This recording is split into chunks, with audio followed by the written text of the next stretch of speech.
And we're back.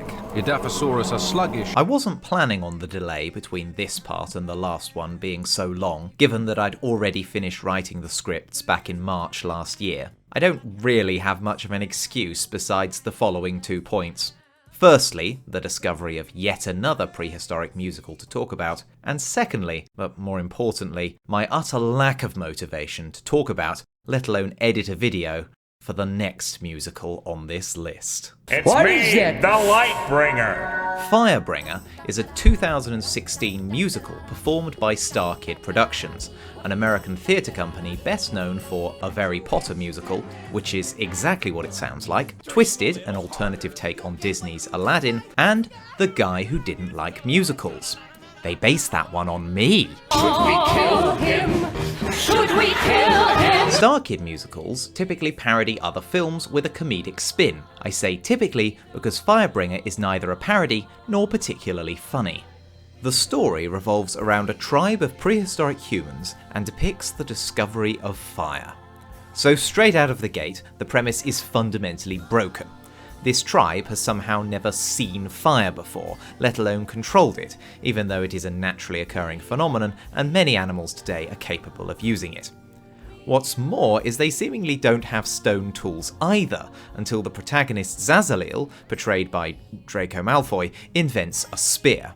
I'm not going to harp on the historical inaccuracy much more, because this is an intentionally anachronistic comedy, and much of the humour is derived from jokes about inventing new things, such as painting and, ironically, comedy itself. There's a running bit in the first act about there being one joke. She's telling the joke! Bullshit. There's only one joke! She's telling it again! Oh. Hell yes. The real highlight of the musical has to be the puppets, featuring a mammoth named Trunkel and a Smilodon named Snarl, who both don't really appear nearly enough. One fundamental problem with this musical is pacing. At a 2¼ hours long, it's the longest on this list by far, and boy does it feel it. It's so long that I could only download it in 360p, so apologies for the poor quality video. For such a simple story, it's not efficiently written. For instance, in one scene, the tribe elder tells the chief that the tribe's duck-based religion is entirely made up, causing the chief to have an existential crisis. In a subsequent scene, the chief tells the rest of the tribe the exact same thing with a similar response. This could have all been one scene and shaved down the runtime considerably. Frankly, having the elder as the narrator at all is completely unnecessary, especially when most of her jokes boil down to just saying the F word repeatedly. Well, guess what, you privileged privileged Those privileged it is f***ing dark. Snarl is f***ing scary. He's so f***ing scary.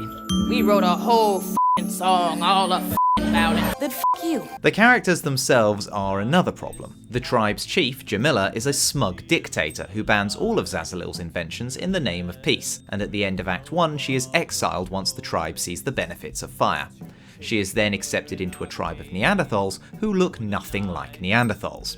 In Act 2, Zazalil begs Jamila to return as the tribe leader after a fire burns down the village, and is somehow able to convince her to leave, which triggers a farewell to these characters we were literally just introduced to, again prolonging the runtime. The other problem with this musical is the music itself. Songs in musicals generally exist for 2 reasons: moving the narrative along and being entertaining, with clever wordplay and humour. Firebringer's songs are mostly incidental, like the writers realised they'd gone 10 minutes without a song, so had to throw one in. And whilst almost every other show on this list left me with a few earworms, Firebringer was incapable of doing this.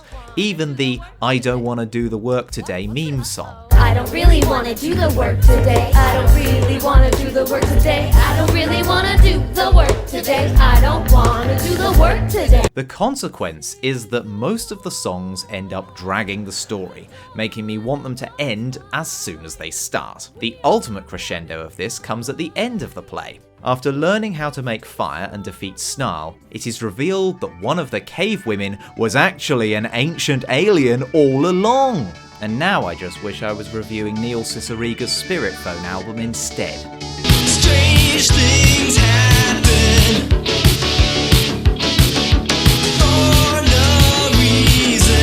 Anyway, what follows is a fully 7-minute medley of various bits of the other songs from the musical, during which Zazalil and Jamila get married, despite never having shown any affection for each other throughout the entire show. Man, the people who like the enemies to lovers trope clearly weren't bullied enough at school. Ultimately, the question I ask with Firebringer is, did this need to be a musical at all? If they did it as a songless comedy show, maybe they would have had more time for actual character development. And good jokes. I think there's genuinely more funny bits in Quest for Fire and Walking with Cavemen.